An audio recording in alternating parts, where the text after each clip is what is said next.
and welcome all to Movie Hunter, the show that tracks down the quality of all sorts of movies.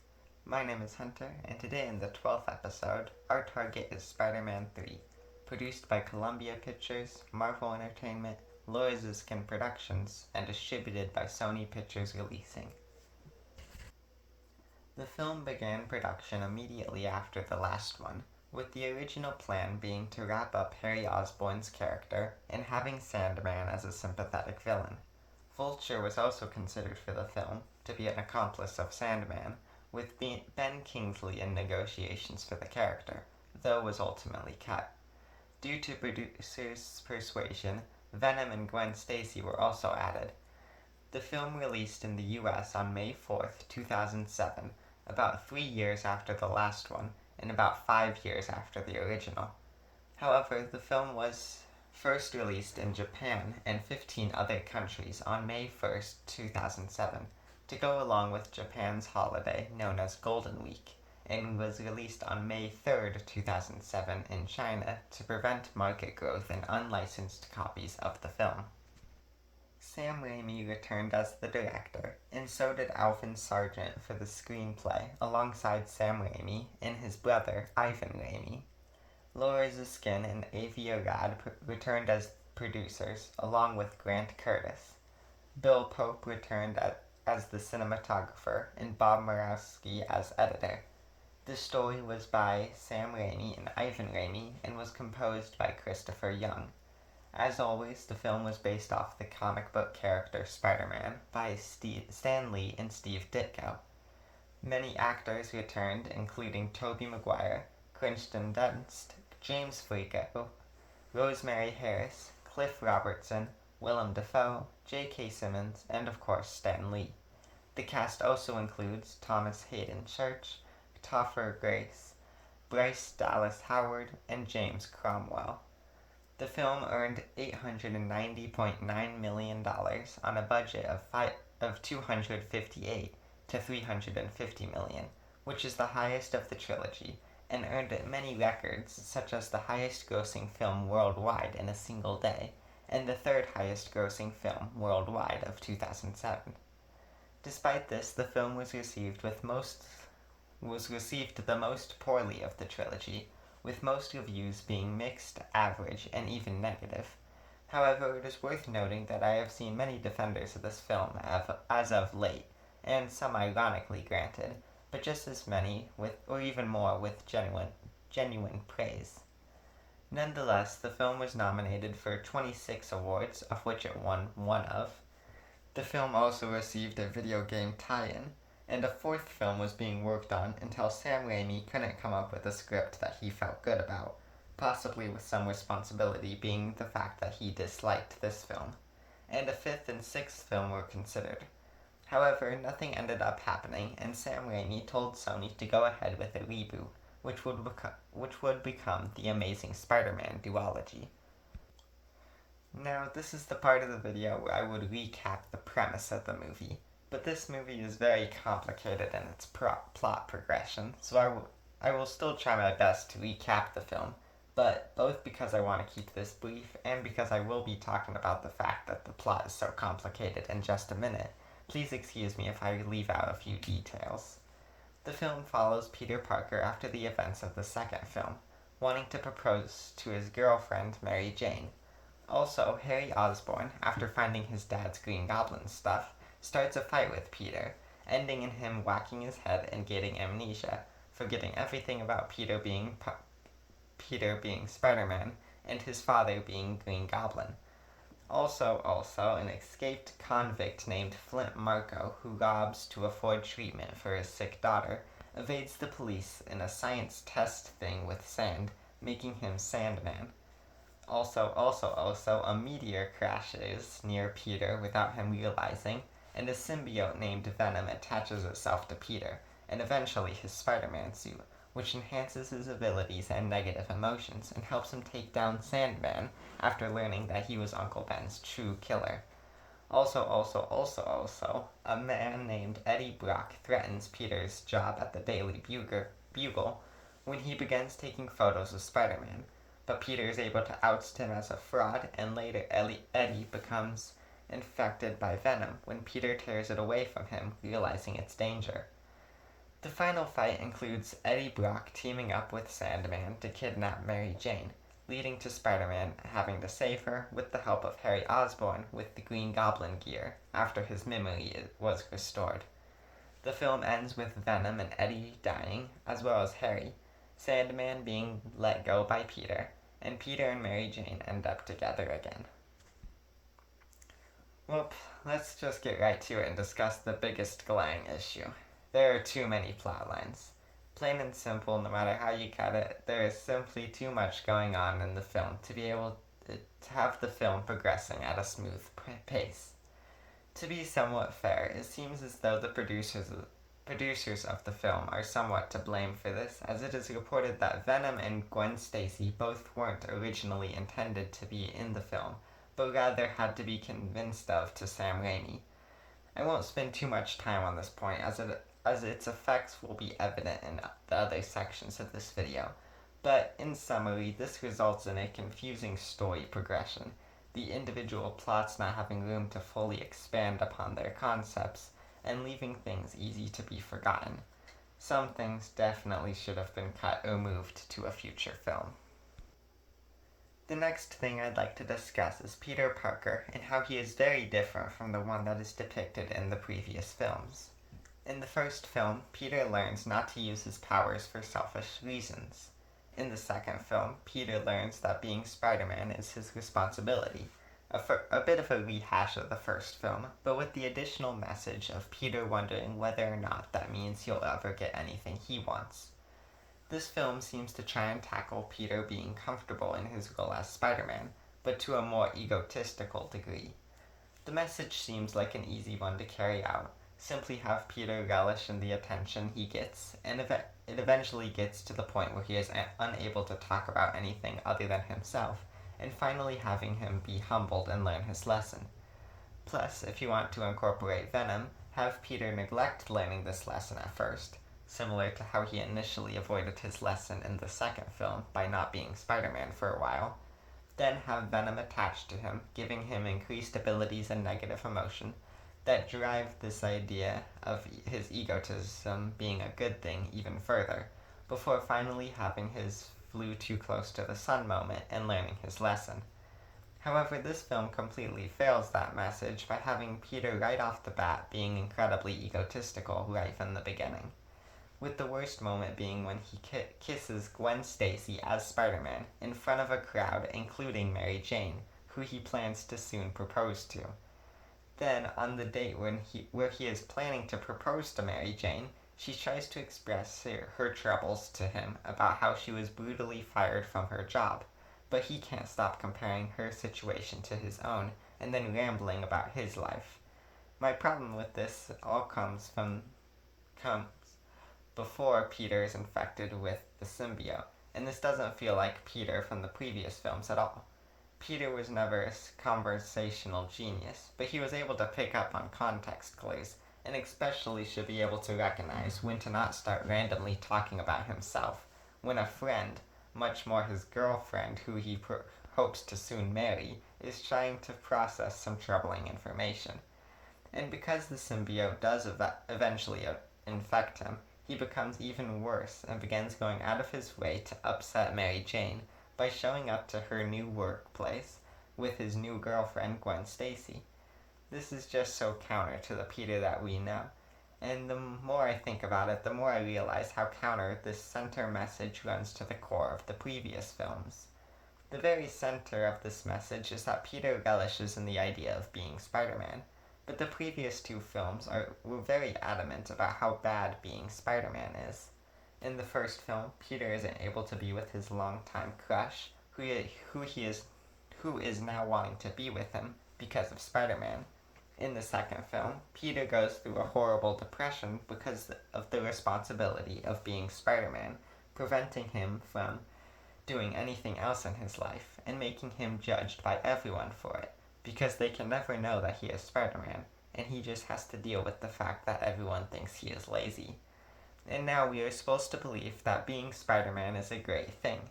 Don't get me wrong, the ending of Spider-Man 2 definitely ends with a good thing happening for Peter, with him still assuming the responsibility, but also being with Mary Jane. But based off those two films, I don't think I could ever be convinced that being Spider-Man is this amazing thing, and this film certainly doesn't convince me of it, no matter how much it ignores the bad things about Spider-Man. While we are on the topic of Peter, we might as well discuss Venom, the symbiote who attaches himself to Peter and then Eddie Brock. It is rather difficult to discuss him as he is more so an effect on characters rather than a character himself, so I suppose we'll start there. I've already discussed how Peter's characterization is poorly paced and shown in the film, so I won't bother rehashing it. But I do want to mention how the plot where Peter, with the symbiote attached to him, confronts Sandman, being a pretty good part of the movie. Essentially, Peter and Aunt May are brought into the police station to be delivered the news that Uncle Ben's killer was misidentified and was really the accused accomplice, Flint Marko, who Peter recognizes as Sandman from an earlier fight they had. Upset, Peter waits for police reports to come in so that he can track him down. While waiting, the symbiote attaches itself to Peter's suit, and Peter uses the new suit to track down Sandman and kill him. Although Sandman actually ends up surviving, I think that pairing up the idea with the symbiote that increases physical abilities as well as characteristics with the idea that Uncle Ben's killer was misidentified and is still alive is a really good idea. Having Peter in a very upset state and tracking down his uncle's killer once more, only this time very intentionally killing him, is a very dark path for him to go down, but I think it's one that becomes played off of nicely. Peter later goes to Aunt May and tells her that Spider-Man killed Uncle Ben's killer, expecting her to be as satisfied as he is. Instead, she only responds with, "Spider-Man doesn't kill people," to which Peter realizes what he's done and tears the symbiote off his suit. I think that this is a very nicely done portion of the movie that feels right at home with the first and especially the second. To momentarily go off topic, I've always had a theory that Aunt May knows that Peter is Spider-Man, with the second film being one of the reasons with her in the second film being one of the reasons Peter goes back to being Spider-Man, and in this film being the one to convince Peter to not go down this dark path he's headed. Anyhow, the symbiote next attaches itself to Eddie Brock, and now we are back into the somewhat more mediocre stuff. To be fair, however, it really does come down to the fact that there isn't enough screen time with him. Eddie is really only briefly shown throughout the film. He is Peter's rival, who Peter, with the symbiote, ruthlessly exposes as a fraud, both to the Daily Bugle and us, the audience, which was a strange choice, causing him to want revenge. So much so, as it turns out, that he goes to a church and asks God to kill Peter Parker. I'm not kidding. That actually happens. This movie is insane sometimes. Anyhow, Peter accidentally transfers the symbiote to him, and now with his enhanced characteristics, teams up with Sandman to kidnap Mary Jane and lure out Spider-Man. And he's a decent villain. Really not a whole lot to talk about, though. Although I would like to mention that I appreciate that the fight doesn't turn into one of those heroes fighting a villain who's just like them, but evil fights, that are strangely common in superhero movies. Although their death scene is absolutely brutal. Peter fending the symbiote off of Eddie, and then throwing a pumpkin bomb at it, only for Eddie to jump into it trying to secure the symbiote and dying in the process, is just brutal and tragic as well, showing that the symbiote was all that Eddie had left. Although I think the Venom stuff has a mixed bag overall. On one hand, it continues the poor Peter Parker characterization and gives some strange moments, even if they are ironically hilarious. But on the other hand, it pairs really nicely with some stuff that's going on. Going through the list here, next up is Harry Osborn and the very unfortunate missed potential. Harry has been set up for 2 movies now, and to see that in the finale of this arc was shoved into an already bloated film is disappointing. As a reminder, the first film had Harry as Peter's best friend, and ended with him seeking revenge on Spider-Man, thinking that he killed his father. The second film had Harry desperately seeking Spider-Man and questioning Peter on his whereabouts, given that he takes his photos for the paper, and ends with Harry discovering that Peter is Spider-Man, and being unable to kill him because of this. However, Harry discovers his father's Green Goblin gear, and a vision of his father tells him to get revenge by killing Peter. The stage was perfectly set for this third film to be a nice return to the beginning by bringing back Green Goblin, only with Harry now, and a more personal connection to Peter, offering a really unique dynamic. Only thing is, that's not what we got. Instead, because there are so many plot lines, we have to deal with Harry right away, and not wait for half the film to even mention him. He attacks Peter in the first 20 minutes and gets amnesia, and then randomly gets his memory back so that he can attack Peter again when the story calls for it. As you can probably tell by now, the multiple storylines really drag this down, and introducing a random amnesia plotline is really disappointing. On top of that, from there, Harry just becomes cartoonishly evil, with zero remorse. He threatens Mary Jane to make her reject Peter's proposal, while he watches from afar, and then he made Peter go to a cafe just to tell him that Mary Jane was seeing him now. Then, when Peter goes to fight him with the symbiote still attached, they just start going at it with each other. I don't know about you all, but when I saw the way Harry was being set up in the first two films, I was expecting something more like Obi-Wan and Anakin's fight in Revenge of the Sith, a dramatic and remorseful battle between longtime friends turned enemies. But instead we get Harry and Peter as maniacal, self-serving jerks that fight each other to the near death. And then, when Peter walks away, Harry throws a bomb at him, only for Peter to web it back at him, permanently scarring his face. And then Peter has the guts to go back to him and request his help after Mary Jane is captured, to which Harry understandably objects. I say understandably not to say that I think Harry was right, but rather because of both of their bad actions. And then the movie pulls probably the laziest thing yet, by having Harry's butler, of all people, convince Harry to join Peter, by having him finally tell Harry that his dad was impaled by his own glider on his own command. Now I will give the movie this. I do really like this final fight, as I will get into later, despite the lazy ways in which it got here. And having Harry team up with Peter is nice to see, with Harry sacrificing himself to save Peter being a nice moment. It's also a nice contrast to his father, who was killed by his glider in his attempt to kill Spider-Man, while Harry died by his own glider in his attempt to save Spider-Man. But on the other hand, I think that Harry's character is unfortunately wasted. Well, let's get to my favorite character in the film, Flint Marko, Sandman. Unfortunately, he is also a victim of limited screen time due to the sheer number of plots, but I think that his few scenes are, on average, a lot better than the other characters. What makes Sandman so interesting is that he is the first truly sympathetic villain in the trilogy. Green Goblin was sort of there with his evil personality taking over. Same with Dr. Octopus, with his ignorance accidentally resulting in the death of his wife. But both of these characters went off the deep end and started committing truly heinous and or dangerous acts, no matter their sympathetic stories. Harry was on his way there to becoming a sympathetic villain, but as we've discussed, this film completely lost that.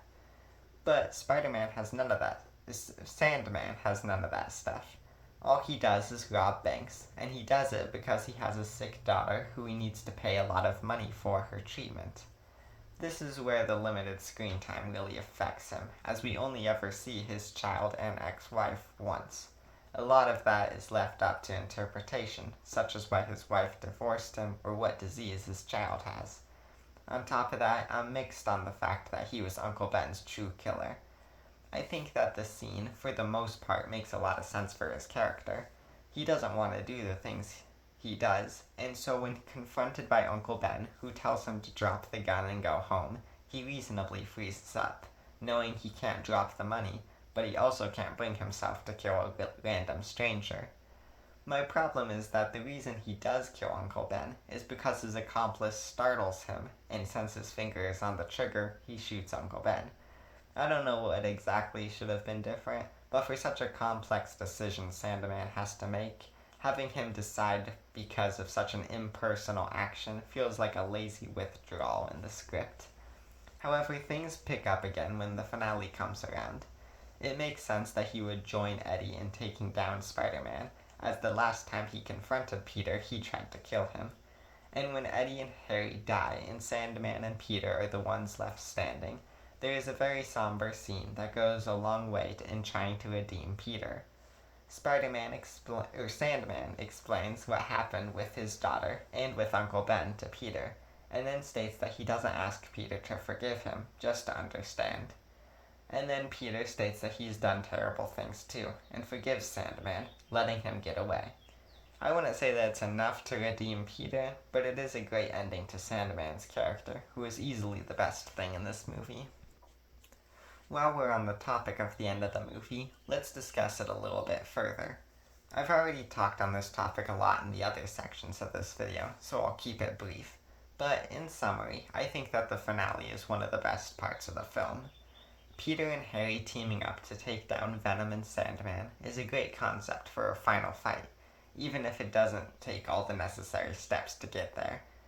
Harry and Eddie's death are both well done, and so is Sandman's final scene. And ending with Peter and Mary Jane being the last ones and ending up together gives a nice, bittersweet end to the trilogy. The fight itself is just really cool too, with a lot of cool sequences. I wouldn't say that it is a perfect end to the trilogy, or even really a great one, but it does the job well enough. And that really brings me to my closing thoughts on the movie. As you can probably tell, I was pretty disappointed with how this one turned out. With the previous films being so good, this one tried to put too much on its plate and suffered greatly because of it. Before I completely finish off, I'd like to quickly offer what I would have done differently, as I think it is only fair that if I'm going to criticize, I might as well offer what I would have done differently. Not to suggest that I'm a better writer, because I can state for a fact that I'm not, but rather just to deliver what I think would have supported the film better, without all the stress that comes from making a multi-million-dollar movie. Finally, I'm going to be keeping it as close to the original as possible, no randomly throwing in new plot lines or story elements. Okay, first of all, some of the subplots have to go. I think that Harry as the new Green Goblin has to stay. It was set up perfectly in the second film, so it needs to be paid off now.